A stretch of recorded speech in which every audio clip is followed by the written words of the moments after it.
What's up? What it do, people? It's your boy, Des Money. What's up, guys? It is Uncle Des here, and I am so happy to be bringing you another episode for the Do Something series. This episode is going to be titled Becoming Comfortable with the Uncomfortable. And that sentence itself doesn't make sense. I know it doesn't make sense, but just because it doesn't make sense doesn't mean it doesn't work. I am so excited to be doing this one. I was texting somebody earlier today and was telling them about writing my script for this episode, and I was like, this one's going to be epic. I'm super excited about this one. It's just awesome to be able to talk about, It's awesome to be able to talk about these topics and to be able to just cover them with you guys. Not only do I feel like it helps other people, but it also helps me to be able to think out a lot of this stuff and to be able to talk about it. And it's just great. So today we're talking about becoming comfortable with the uncomfortable. Let's do a small recap of what exactly Do Something is. From the beginning, I told you guys that Do Something is an acronym. The something part stands for smile, move, think, and grow. And if we're doing those four things all the time, life is just much better when we can make ourselves do these things, because when you're smiling, you force yourself to be happy. Moving is good for your body, thinking is good for the brain, and growth is good for the overall value of yourself and those around you. I'm so happy to be doing this. I'm trying to get myself to stop saying super excited and so excited, because I feel like I say it all the time. But that's what we're talking about. Last week we went through the process of what metacognition is and how we can trick our brain by becoming more aware of our thoughts and our processes. So how does it make sense to find comfort in discomfort? Again, like I just said a second ago, it really doesn't make sense until you sit down and you start to think about it. But your brain doesn't like it. Your brain doesn't like the uncomfortable. It doesn't like going through the process of discomfort, but it is for growth.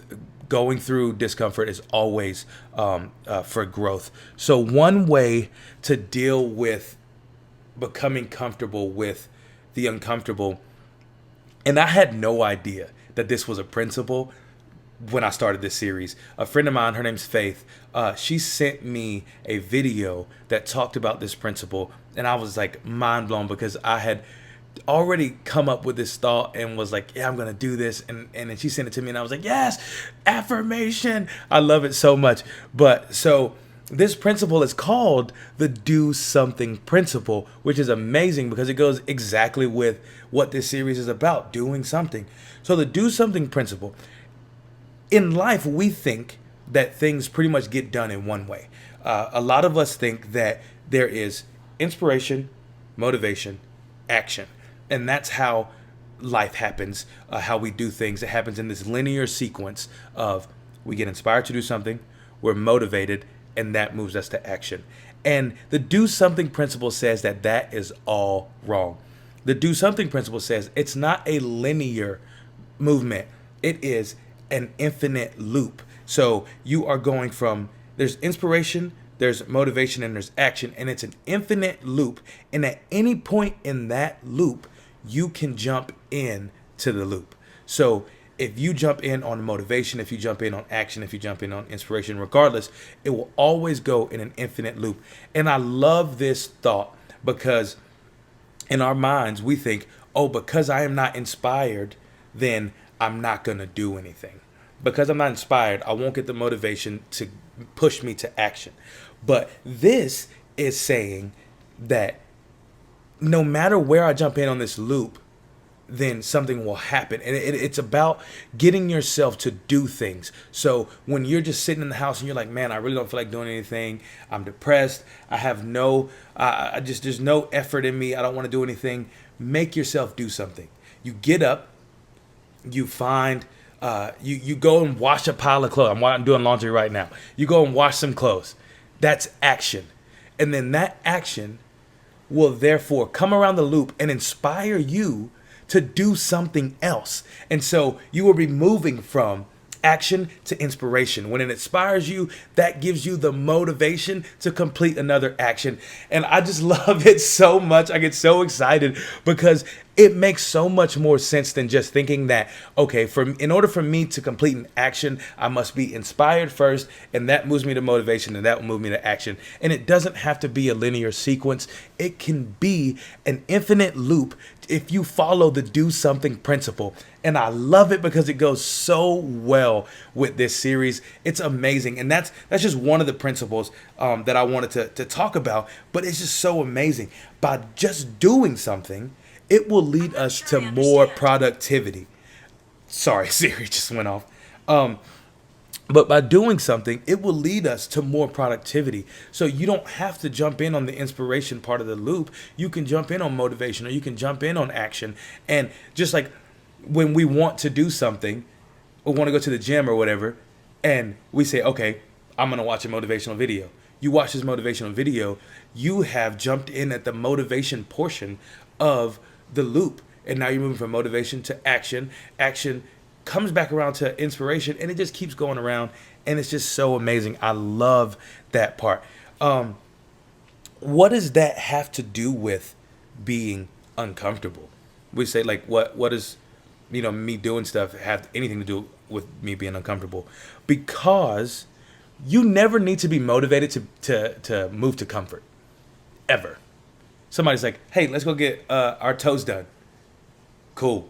There's no motivation there. Like, you just go. Sorry, my Instapot's going off too. Everything's just going off today because I'm cooking. I am doing laundry right now. It's just crazy. But so you never need to be motivated to do something comfortable. Watch TV. Don't need any motivation. That's why it's so easy for you to do comfortable things, because it takes no effort for your body, it takes no effort for your brain. You just do it. You never need the motivation to be comfortable. So when you're trying to do something that needs motivation, that means there is a lack of comfort there. And so that's why this do something principle is so amazing, because it's like, okay, I'm not comfortable, or I am comfortable right now, and I need to move myself to do something. And your brain's like, no, let's just chill. But thinking of this principle, you're like, okay, I'm just going to do something, and it's going to push me to do something else, and I'm going to jump in this loop, and it's going to be great. We're going to be productive today, or whatever. If not, we will sit in a breeding ground for comfort. And comfort is good sometimes. Sometimes we need to relax. But if we're in this breeding ground all the time, we will never get anything done. We will never grow. So the do something principle is very important to our everyday life. Another concept to learning to accept and to begin to be comfortable with the uncomfortable is understanding that your brain trying to protect you is not always good. And so the comfortable is a place where your brain's like, okay, it's safe here. It's a safe zone. But it doesn't necessarily mean that this is always a good thing. Sometimes you need to get out of that comfort zone. And so a story that I had heard of or listened to somewhere completely blew my mind. And it's a story about electricity and the body. So whenever you see movies or documentaries or something about somebody getting hit with a lightning strike or a big jolt of electricity, and this person goes flying across the room. What this story says is that it's not necessarily an explosion. We think, oh, like the thunder hit, lightning hit, or this person was, whatever, and we think that it was an explosion. It tossed them across the room. They were saying that it's not an explosion. It's when that lightning electricity hits your body, every muscle in your body twitches at the same exact moment. And when that happens, you fly across the room, and essentially you are jumping across the room.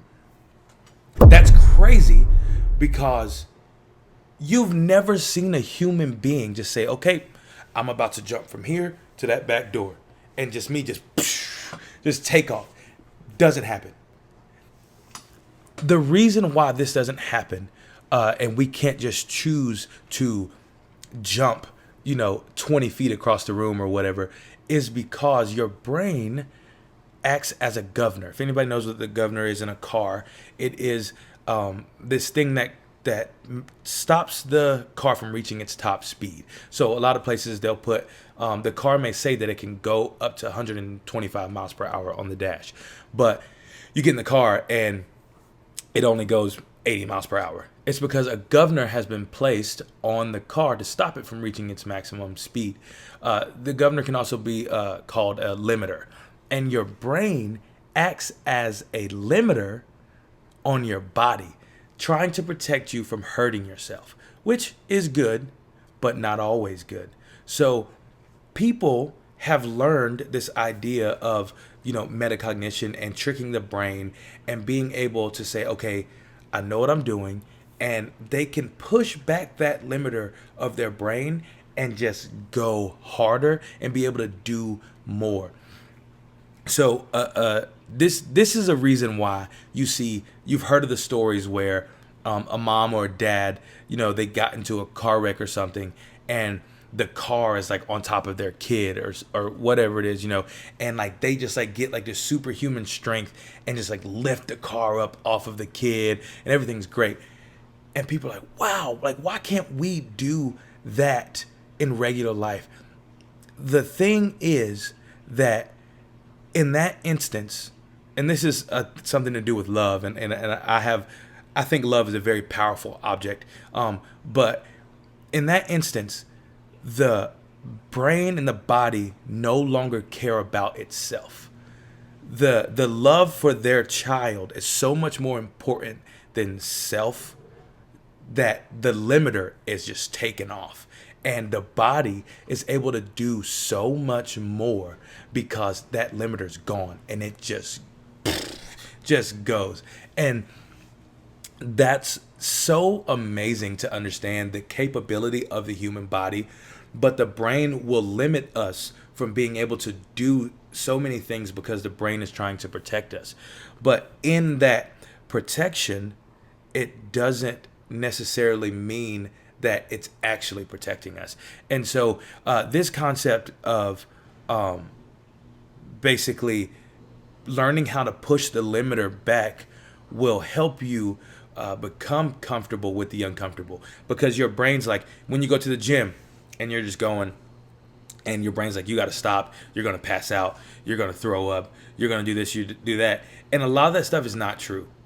I've been in so many like gym workouts and stuff where like I'm gonna faint or whatever, and I just push myself a little bit harder, and I'm like, wow, I'm so glad I finished that workout. I'm so glad I went through it and I didn't listen to my brain, because sometimes your brain is just trying to get you to stop because your brain thinks you're in trouble, but you're not in trouble. You're just trying to push your body to be better.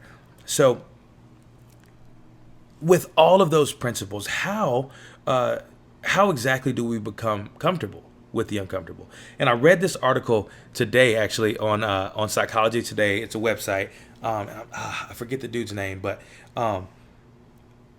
he says there are 4 things that will help you become comfortable with the uncomfortable. One of those is when experiencing feelings of discomfort, don't run away. Don't run away from those feelings. Instead, embrace whatever comes up and acknowledge that it is a natural human reaction. So you need to, instead of running away from that feeling of discomfort and say, okay, I feel discomfortable or uncomfortable, I need to get away, I need to go somewhere where I can feel my space and my zen and blah, blah, blah. You need to face the discomfort head on, because it is very positive for you. So number 2 is to become aware of what you are telling yourself, what you're thinking, and notice the story you are telling yourself about this situation, and ask yourself, is it true? How do you know? This is that's a very powerful one, because somebody was telling me, a really close friend of mine, her name is Jamie, and she's like a second mom to me, and she was saying we need to be careful with understanding what really happened and what our brain is telling us happened. And this is exactly what this is saying, is try to become aware of what you're telling yourself in situations of discomfort, and like be like, okay, this is not actually happening. Like I'm not freaking out. I don't need to have a panic attack. I'm okay. Things are fine. It's just a little uncomfortable, but it's going to be better for me. And that's not just, again, I'm not just talking about gym stuff. I'm talking about in your everyday life throughout this whole Do Something series about, about smiling, moving, thinking, and growing. Is all of those things sometimes will be uncomfortable. And so when you find yourself in these situations where you need to smile, where you need to move, where you need to think, where you need to grow, when you find yourself in a situation where you're doing those things, but you're uncomfortable, you need to say, okay, what's happening? What do I need to do to push myself forward and to get out and to get over this and to be better? So number 3 is to refrain from or reframe discomfort as a positive source for growth and get curious in the face of the unknown. This is so good. I'm going to read it again. Reframe discomfort as a positive source for growth and get curious in the face of the unknown. You need to reframe how your brain perceives discomfort. When that discomfort comes, you need to be like, okay, this is helping me. It is a positive source for growth. And every time I am in the face of the unknown, I'm going to be curious. I'm going to try to understand what it is that is growing me, that is causing me to feel uncomfortable. When I am in a situation where I need to learn, when I have done something wrong and somebody's correcting me, that is very uncomfortable. I personally do not like it, but it's so necessary to sit in that and recognize when we are wrong and when we can be better. So why is this necessary? These 4 concepts. Why is it necessary? Growth will never, ever come from the safety of comfort. You won't find it. Comfort is necessary for healing. Comfort is necessary for regeneration. But comfort will never grow you past the point of where you already are.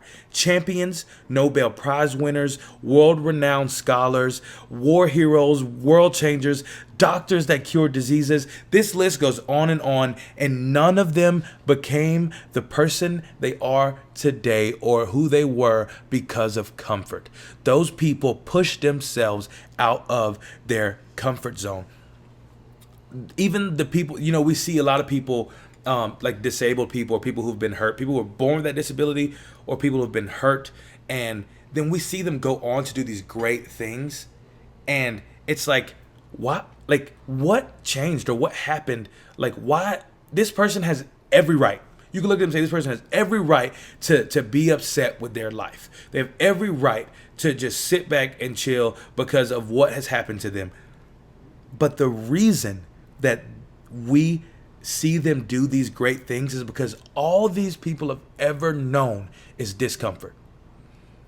People with all these disabilities or people who have had a good life and then got disabled and they go on to these amazing things is because all they have known is discomfort. And when you become familiar with discomfort, you realize that it is just a small old man pretending to be the Wizard of Oz. And it is nothing more than your brain trying to stop you from hurting yourself, when in reality, your brain doesn't understand that it's just that little old guy standing behind a curtain trying to intimidate and act like he's this grand wizard. It's nothing that is going to hurt you. You need to learn to be comfortable with the uncomfortable. It is very important. Thank you guys so much for tuning in to another episode on this Do Something series. It is just something that's been on my mind, and I am excited about this series, and I just can't wait to do more, and I can't wait for you guys to see this video because it's just so it's so amazing to me to be able to talk about this stuff. So, recap. You need to do something. You need to smile, move, think, and grow every day in your life, and you will find things are so much better. Thank you guys for watching another episode. I love you guys so much, and I'm so glad you choose to watch my videos. And I just ask that you like, share, comment, and subscribe. Do 2 of those 4, and you will be just so helpful to me. But again, thank you so much for watching my videos. I hope you have a great day. Do something.